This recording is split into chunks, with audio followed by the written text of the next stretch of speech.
Hello friends, welcome to meaning in Telugu channel.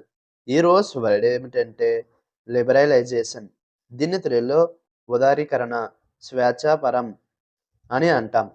ఈ వర్డ్ని ఆర్థిక, వాణిజ్య లేదా నిబంధనల సడలింపుల ప్రక్రియ అని అంటాం. దీనికి సంబంధించిన కొన్ని ఎగ్జాంపుల్ చూద్దాం.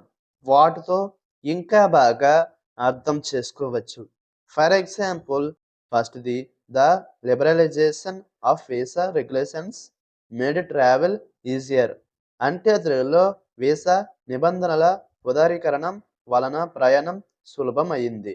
దీని next example and final example, market liberalisation has increased competition among companies. అంటే తెలుగులో మార్కెట్ ఉదారీకరణ వలన కంపెనీల మధ్య పోటీ పెరిగింది. ఈ వీడియో మీకు నచ్చితే లైక్ చేయండి. మరిన్ని వీడియోల కోసం మా ఛానల్ని సబ్స్క్రైబ్ చేసుకోండి. Thank you friends.